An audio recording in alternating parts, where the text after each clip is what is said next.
A reading from the Holy Gospel according to Matthew. At that time, Jesus was led by the Spirit into the desert to be tempted by the devil.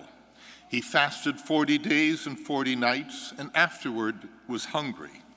The tempter approached and said to him, "If you are the Son of God, command that these stones become loaves of bread." He replied, "It is written, one does not live on bread alone, but on every word that comes forth from the mouth of God." Then the devil took him to the holy city, made him stand on the parapet of the temple, and said to him, "If you are the Son of God, throw yourself down. For it is written, he will command his angels accompanying you, and with their hands they will support you, lest you dash your foot against the stone." Jesus answered, "Again it is written, you shall not put the Lord your God to the test." Then the devil took him up to a very high mountain, showed him all the kingdoms of the world in their splendor, and said to them, "All this I will give you, if you will prostrate yourself and worship me." At this, Jesus said, "Away from me, Satan. It is written, the Lord your God you shall worship, and him alone you shall serve." Then the devil left him, and beheld, angels came and ministered to him. The Gospel of the Lord. Praise you, Lord Jesus Christ.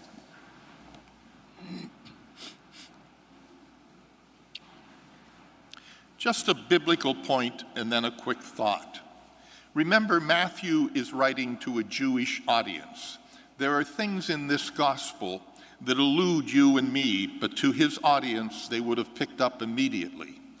We're told this happens immediately after the baptism, and we're told that Jesus fasted 40 days and 40 nights. That does not mean the number 40 as we know it. In ancient Israel, the number 40 simply designated a long period of time. And so Jesus fasted for a long period of time, not necessarily 40 days. But the parallel is driven home by Matthew between Jesus' temptation in the desert and that of the Israelites as they wandered in the Exodus. The Israelites failed the temptation. They turned to false gods. Jesus, on the other hand, passes the test. Each of the responses that Jesus gives are taken from the Old Testament book of Deuteronomy. Again, that would have been immediately known to his Jewish audience. The strongest temptation is the last one, the temptation to power. Jesus was utterly, totally, and completely powerless in his entire life, and that is where his strength came from, in his powerlessness. He allowed pagans to nail him to a cross and crucify him, even though he was the Son of God. And that lack of power is the one lesson that the church never seems to learn. Because every time the church gets wrapped up in power, it becomes corrupt and everything collapses on us.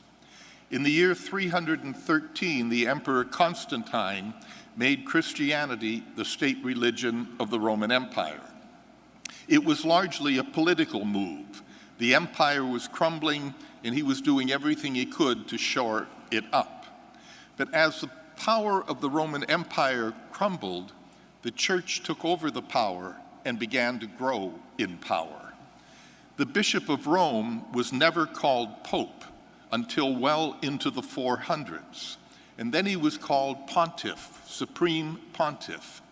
And who was Pontiff before him? Caesar. Caesar was Pontifex Maximus.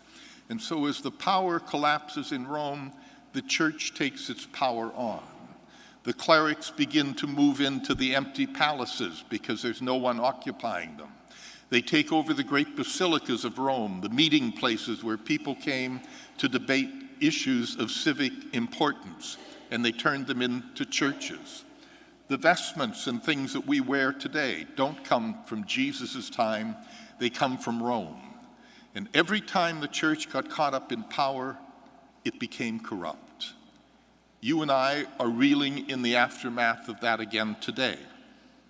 It is abhorrent to think that a priest would abuse a young child and destroy their life. But equally abhorrent is the fact that bishops covered it up.